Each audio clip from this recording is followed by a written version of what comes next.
Hello everyone, welcome back to my channel. और आज हम मेटलर्जी पूरा क्लियर कर देंगे। ओके, सो आज मेटलर्जी हम क्लियर करने वाले हैं पूरा। ध्यान से देखिएगा इस वीडियो को, आपको सब कुछ समझ में आ जाएगा। चलिए स्टार्ट करते हैं। तो मेटलर्जी क्या होती है? It is a process. ये एक प्रोसेस है, ठीक है। उस प्रोसेस को बोलते हैं जब हम क्या करते हैं, किसी भी मिनरल में से कंपाउंड, किसी मिनरल क्या होता है बेटा, एक्चुअली में पहले मुझे बताना चाहिए कि what is mineral. So mineral बेटा एक ऐसा कंपाउंड है जिसमें मेटल्स के साथ साथ कुछ इम्प्योरिटीज़ भी प्रेजेंट होती हैं, जैसे सैंड और स्टोन, है ना। उसमें केवल प्योर आप कह सकते हो मेटल नहीं प्रेजेंट होता है। ऐसे कंपाउंड को हम लोग मिनरल कहते हैं, ठीक है, मिनरल कहते हैं। और जब हम उसी मिनरल में से बेटा इन्हीं मेटल्स को एक्सट्रैक्ट करते हैं, उसी प्रोसेस को मेटलर्जी कहते हैं। तो मेनली बेसिकली देखो मेटलर्जी क्या है, तो it is the process of extraction of metals from the mineral. Now what is mineral? So it is a compound which contain metals along with some impurities like sand and stone. Is that clear to everyone? Now आगे देखो ये और क्या होता है ना। आप लोग बहुत बार ये नाम सुनोगे ज्योग्राफी वगैरह में भी, ये और ठीक है। तो और होता क्या एक्चुअली में? तो minerals from which metals can be extracted cheaply and easily, उन्हीं को हम ओर्स कहते हैं। तो देखो बेटा मिनरल्स तो बहुत सारे होंगे जिनमें मेटल्स प्रेजेंट होंगे, बट कुछ ऐसे मिनरल्स भी होते हैं बेटा जिनमें हम ईजिली और चीपली विदाउट एनी जो है खर्चा वगैरह करें निकाल लें आसानी से। कुछ ऐसे मिनरल्स होंगे तो कुछ में बहुत ज़्यादा खर्चा लगेगा, है ना। तो जो मिनरल्स ईजिली और चीपली हमें मेटल्स को एक्सट्रैक्ट करने देती हैं बेटा, उन्हीं मिनरल्स को हम ओर्स बोलते हैं बेसिकली। इतनी बात समझ में आई? तो 5 तरीके हैं इस मेटल्स को अलग करने का मिनरल से, ठीक है। तो पहला है बेटा, अब यहाँ पे मैं वर्ड मिनरल नहीं यूज़ करूँगी। क्यों? क्योंकि मैंने बता दिया मिनरल, उस मिनरल, तो अब मिनरल मैं वर्ड यूज़ करूँगी तो आपको लगेगा कि मिनरल तो मैंने बताया जिसमें कम क्या हो मेटल होता है और कुछ इम्प्योरिटीज़ होती हैं। बट यहाँ पे हम जिस मिनरल की बात करेंगे वो है ओर मतलब क्या होता है? ओर मतलब बेटा ये कि एक ऐसा मिनरल जिसमें से हम मेटल को एक्सट्रैक्ट कर सकते हैं चीपली और ईजिली, हमें ज़्यादा खर्चा भी ना करना पड़े और आसानी से निकल जाए। तो हम वहीं और यूज़ करेंगे ना, निकालेंगे उसी में से। तो हम मेटल को निकालेंगे जिसमें ज़्यादा खर्चा लगेगा, तो वो जो मेटल हम निकालेंगे बेटा वो बहुत ज़्यादा महंगा होगा कि नहीं होगा? तो डेफिनेटली हम लोग सस्ता वाला चूज़ करने वाले हैं यहाँ पे। तो इसलिए मैं आपको और बोल रही हूँ, ठीक है। तो एक बार चलिए क्विक रिवीजन करवा देती हूँ। नहीं, उससे पहले आप ये चीज़ देखो मैंने क्या लिखा है। मैंने लिखा है all ores are minerals but all minerals are not ore. इस पॉइंट को नोट रखना कि हर एक और बेटा मिनरल होगा ही होगा, बट हर एक मिनरल और नहीं हो सकता। हर एक मिनरल और क्यों नहीं हो सकता? क्योंकि हर एक मिनरल में मेटल भी प्रेजेंट होंगे, ठीक है, इम्प्योरिटी भी प्रेजेंट होगी, ठीक है, लेकिन ये डिपेंड करता है बेटा कि वो चीपली और ईजिली निकल रहा है, तभी हम उसे और कहेंगे। तो जितने भी और हैं बेटा डेफिनेटली वो मिनरल से ही निकले होंगे, लेकिन जितने भी मिनरल हैं बेटा वो सब और नहीं होते हैं। क्यों? क्योंकि वो डिपेंड करते हैं कि भाई थोड़ा महंगा लग सकता है, भाई बहुत ज़्यादा एक्सपेंस हो जाता है निकालने का, तो हम उसे लीव कर देते हैं ना।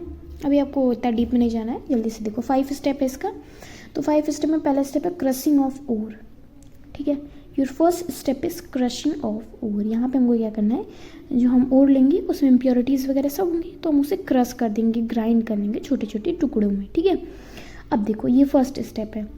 सेकेंड स्टेप है कंसंट्रेशन ऑफ ओर, या फिर इसे हम ड्रेसिंग ऑफ ओर भी कहते हैं। कंसंट्रेशन ऑफ ओर या फिर ड्रेसिंग ऑफ ओर भी कहते हैं। तो बेटा ये क्या होता है, इसमें हम इनिशियल स्टेप थोड़ी बहुत साफ़ सफाई करने की कोशिश करते हैं। मतलब मैंने आपको बता दिया था पहले कि इसमें इम्प्योरिटीज़ ज़रूर प्रेजेंट होंगी।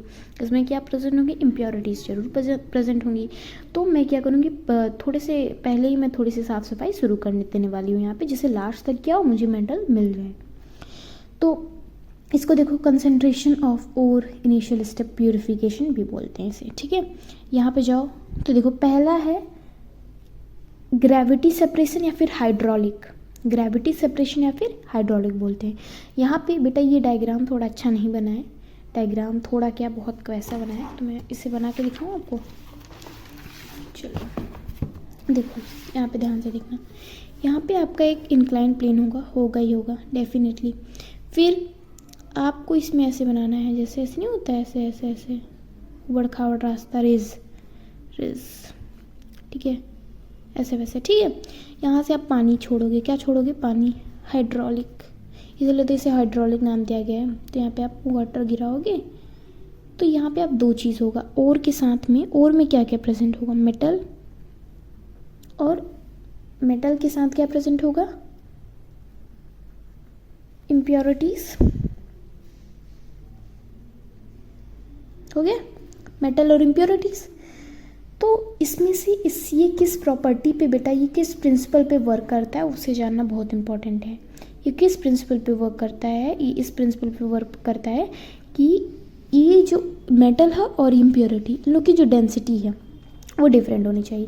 मतलब कि इसमें से एक कोई भारी होना चाहिए तो एक कोई हल्का होना चाहिए। मान लो मेटल यहाँ पे भारी और इम्प्योरिटी यहाँ पे हल्का है, तो जब मैं पानी से गिराऊंगी तो ये भारी रहेगा, तो ऐसे ऐसे ऐसे जाके यहाँ पे फंस जाएगा, और जो इम्प्योरिटी है वो डायरेक्ट जाके यहाँ पे आके गिर जाएगी, और जो मेरे मेटल्स हैं वो आके यहाँ पे ऐसे ऐसे घुस जाएंगे। क्यों? क्योंकि भाई ये जो है ये डेंसिटी में डिफ़र करते हैं ना, तो मेनली इनका प्रिंसिपल ये यही है।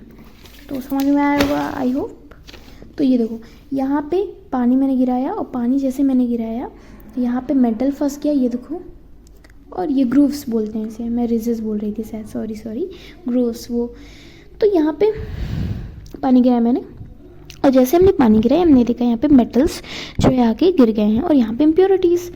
तो क्यों, ये किस प्रिंसिपल पे बेस करते हैं, क्वेश्चन 101% आ सकता है। तो डिफरेंट डेंसिटी के प्रिंसिपल पे बेस करता है। डेंसिटी उसकी थोड़ी डिफरेंट थी, थोड़ा तो ज़्यादा भारी था तो कोई थोड़ा हल्का था, तो इस वजह से ये लोग ऐसा हुआ। ठीक है, तो फर्स्ट इज ग्रेविटी सेपरेशन या फिर हाइड्रोलिक, ये क्लियर हो गया। सेकेंड आते हैं मैग्नेटिक सेपरेशन। आपको यहाँ पे ऐसे ऐसे करना है, पाइप लगा देना, वहाँ से आपको और डालोगे तो और प्लस इम्प्योरिटी, सॉरी मैंने यहाँ पे और प्लस इम्प्योरिटी लिखा बेटा, यहाँ पे होगा metal plus impurity. Metal plus impurity क्या होता है, और ही तो होता है, तो और मैंने इसमें डाला, और यहाँ पे क्या है, मैंने क्या मतलब ये एक तरीका है, ये जो व्हील देख रहे हो ये मैग्नेटिक व्हील है। अब ऐसे ऐसे घूमेगा, जैसे कि मान लो ये चीज़ है, तो ऐसे ऐसे ऐसे ऐसे ऐसे ऐसे ऐसे ऐसे घूमेगा। तो जब ये ऐसे ऐसे घूमेगा तो ये जो आपका मेटल और इम्प्योरिटी है वो आगे बढ़ेगा। बात समझ में, ये आगे बढ़ेगा तो ये आके व्हील्स पे रुकेगा। ठीक है, व्हील्स पे रुकेगा। फिर अब देखो जो हमारे मेटल्स होते हैं वो लोग क्या होते हैं, मैग्नेटिक प्रॉपर्टी शो करते हैं, तो वो लोग यहाँ पे चिपक जाएंगे। बाकी जो इम्प्योरिटी है वो तो चिपकेगी नहीं, तो वो यहाँ पे जैसे आया मेटल ऐसे आया और आके यहाँ पे गिर गया। फिर हम देखो इम्प्योरिटी तो यहाँ पे चिपकेगी नहीं, तो अलग ही फेंकाएगी। तो ये हो गया आपका मैग्नेटिक सेपरेशन। अब इसको एक बार और रिपीट कर देती हूँ, हो सकता है कुछ बच्चों को ना समझ में आया हो। पहले क्या होगा, यहाँ पे हम लोग एक ऐसे पाइप लगा लेंगे, सिंपल लैंग्वेज में समझा रही हूँ। वहाँ पे हम डालेंगे अपना और में क्या क्या प्रेजेंट होगा, मेटल के साथ क्या प्रेजेंट होता है हमेशा ध्यान रखना, इम्प्योरिटीज़, है ना। मेटल हमेशा प्योर फॉर्म में तो रहता नहीं है, उसी को तो एक्सट्रैक्ट करना है हमको। हमने यहाँ से मान लो डाल दिया, ठीक है। अब मान लो ये था ऐसे, मैंने इस पर डाल दिया। अब ये मेरी व्हील है, अब ये ऐसे ऐसे घूमेगी, ऐसे ऐसे घूमेगी, तो यहाँ पे जो हमारा और गिरा होगा वो धीरे धीरे आके यहाँ पे इकट्ठा होगा। और ये तो मेरा मैग्नेट है, ये क्या है, मेरा मैग्नेटिक व्हील है। तो उससे क्या होगा कि यहाँ पे ये जो मेरा मेटल वाला पार्ट है वो चिपकेगा, और फिर जैसे इसकी रोटेशन बंद होगी वो आके यहाँ पे गिर जाएगा। फिर जो क्या कहते हैं इम्प्योरिटी वाला पार्ट है वो तो यहाँ पे चिपकेगा नहीं, तो डायरेक्टली फेंका जाएगा, है ना, डायरेक्टली फेंका जाएगा। जैसे यहाँ पे बात समझ में आई। तो अब हम बात करते हैं फोर्थ मेथड की, ठीक है, जो कि जिसको बोलते हैं फोर्थ फ्लोटेशन। तो जब हम दूध लेते बेटा, और दूध या फिर कुछ उसको बोलते हैं ना वो मक्खन, अरे यार उसको क्या बोलते हैं याद नहीं आ रहा है, उसको ऐसे ऐसे जब आप करते हो ऐसे ऐसे, देखो ऐसे ऐसे ऐसे ऐसे ऐसे ऐसे ऐसे ना, तो ऊपर ऑयल निकलता है कि नहीं निकलता है, डेफिनेटली ऊपर ऑयल निकल आता है। क्यों? क्योंकि ऑयल की जो डेंसिटी होती है वो बहुत कम होती है as compare to the water. दूध अभी आप आगे क्लास में जाके पढ़ोगे, दूध वाटर और से मिला दूध जो होता है वाटर और ऑयल से मिला होता है, बना होता है, तो ऑयल ऊपर चला आता है। तो उसी प्रकार से फोर्थ फ्लोटेशन में क्या होगा, हम यहाँ पे ऐसे ले लेंगे, ऐसे पाइप लाइक स्ट्रक्चर है कि नहीं है, ऐसे डालेंगे यहाँ पे, ये इसे एयर एगिटेट बोलते हैं, ठीक है। यहाँ से हवा जाने देंगे और इसमें इस मिक्सचर में हमने क्या क्या ले लिया, ऑयल ले लिया, पानी ले लिया, ऑयल ले लिया और पानी ले लिया है। अब हम देखेंगे कि जो हमारा क्या है मेटल है वो ऑयल के साथ चिपक जाएगा, और जो मेरी इम्प्योरिटी है वो पानी में रह जाएगा। तो जो मेरा मेटल है वो ऑयल के साथ चिपक जाएगा। फिर जब मैं इसको ऐसे ऐसे हिलाऊंगी, इस एयर एगिटेटर से ऐसे ऐसे घुमाऊंगी, तो मेरा ऑयल ऊपर चला आएगा। ऑयल ऊपर चला गया तो उसके साथ क्या चिपका रहेगा, मेटल। ठीक है, तो मेटल चिपका रहेगा और पानी में बाकी बचेगा क्या, इम्प्योरिटी। उस प्रकार से हम लोग क्या कर सकते हैं, इसे एक्सट्रैक्ट कर सकते हैं। बहुत ईजी मेथड है। ठीक है, तो यहाँ पे मेनली एक इसमें इसका प्रिंसिपल क्या है कि यहाँ पे कोई एक हाइड्रोफिलिक होना चाहिए और एक कोई होना चाहिए हाइड्रोफोबिक, है ना।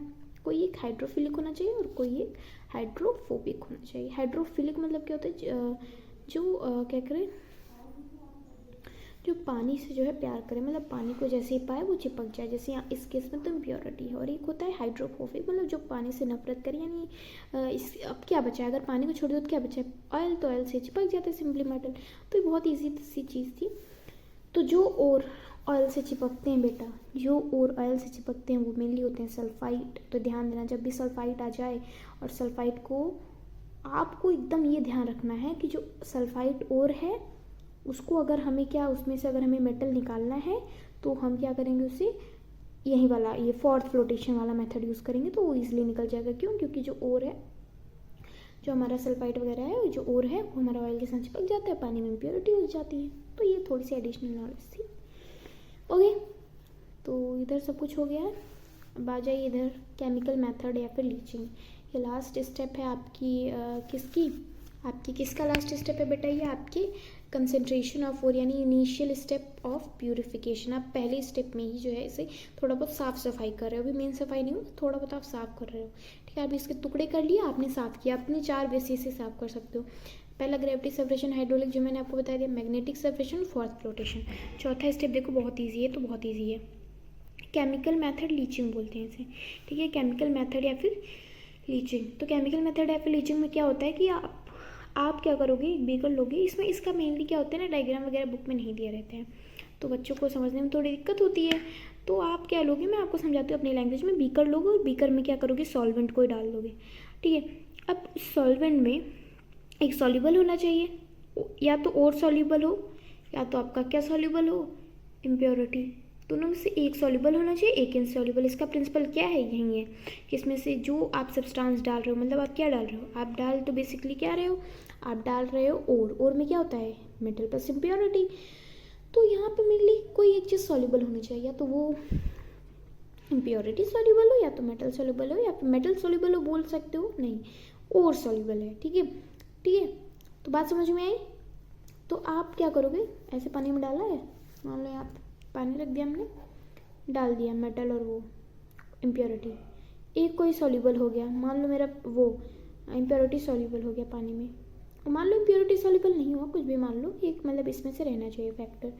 फिर आपने क्या किया, एक वो फिल्टर पेपर लिया, उसमें से छान दिया, तो जो पास हो जाएगा वो मेरा मेटल होगा। मान लो मेटल जो होगा मेरा वो घुल गया होगा, तो मेटल पास हो जाएगा, और जो नहीं पास होगा इम्प्योरिटी होगी। तो सिंपल सी बात है, और will pass the filter paper.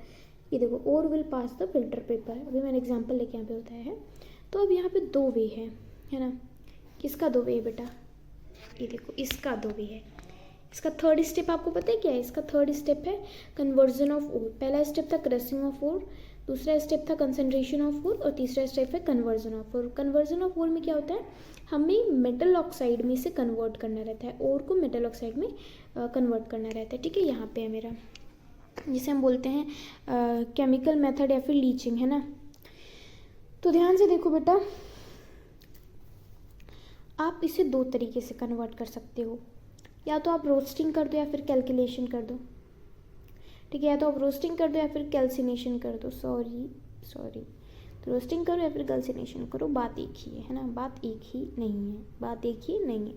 क्यों, क्योंकि रोस्टिंग देखो, रोस्टिंग में क्या आ रहा है, एस, रोस्टिंग में क्या आ रहा है, एस, और सल्फाइड और में क्या आ रहा है, एस। नहीं समझे ना, फिर से समझाती हूँ। देखो, रोस्टिंग में क्या है, आपको हीट करना है। रोस्टिंग में क्या है बेटा, आपको हीट करना है, और मेनली से ऑक्साइड में चेंज करना है, तो या तो आपको ऑक्सीजन को देना पड़ेगा, यहाँ पे आप ऑक्सीजन को देना पड़ेगा।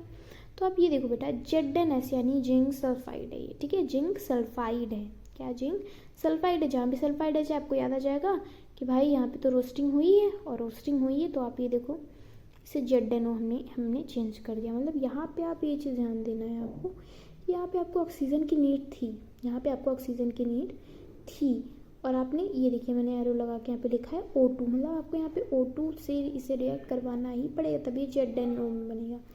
मतलब in presence of O2, in presence of oxygen, जब आप ओर को, इन प्रेजेंस ऑफ ऑक्सीजन जब आप ओर को हीट करते हो तो क्या बनता है, बन जाएगा आपका ऑक्साइड में, जैसे जिंक सल्फाइड बन गया जिंक ऑक्साइड में। समझ में बात आई। और ये लोग दोनों ही क्या देने वाले हैं, मेटल ऑक्साइड। रोस्टिंग भी करोगे तो भी मेटल ऑक्साइड मिलेगा, कैल्सिनेशन करोगे तो भी मेटल ऑक्साइड मिलेगा। अब कैल्सिनेशन में क्या होता है, यहाँ पे इन एब्सेंस ऑफ ऑक्सीजन, यहाँ पे ऑक्सीजन की ज़रूरत ही नहीं होती। जैसे देखो CaCO3 है, यहाँ पे तो ऑलरेडी O है, तो क्या मुझे O की ज़रूरत है, ऑक्सीजन की ज़रूरत है, नहीं है। मैं सिंपली इसे हीट करूँगी तो मुझे मिल जाएगा कैल्शियम ऑक्साइड।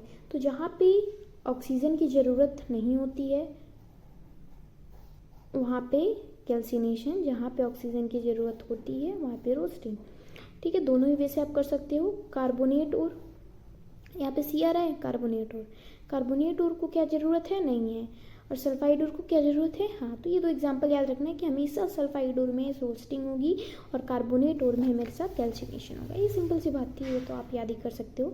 अब हम बात करते हैं रिडक्शन ऑफ मेटल ऑक्साइड, क्योंकि आपका जो फोर्थ प्रोसेस है वो यही कहता है कि रिडक्शन ऑफ मेटल ऑक्साइड। अब जो आपने रोस्टिंग और कैल्सिनेशन करके जो ये मेटल ऑक्साइड पाया, उसको आपको क्या करना है, उसको आपको वो रिडक्शन करवाना है उसका। तो रिडक्शन देखो बेटा, रिडक्शन एक्चुअली में क्या होता है, let me explain you first. बहुत सारे बच्चे, अभी मैं बताऊँ ना, मेजॉरिटी बच्चों को इसमें डिफरेंस ही नहीं पता होगा, पता ही नहीं होगा कि उसको क्या बोलते हैं और उसको क्या बोलते हैं। तो आज मैं वो क्लियर करूँगी। मैं ये नहीं चाहती, मैं कभी ये नहीं चाहती कि आपको मैं केवल उतनी ही टॉपिक पढ़ाऊँ जितनी आपके बुक में हैं। मैं चाहती हूँ हमेशा कि आपको मैं ऐसी टॉपिक्स पढ़ाऊँ जो आपके काम की हुई है ना।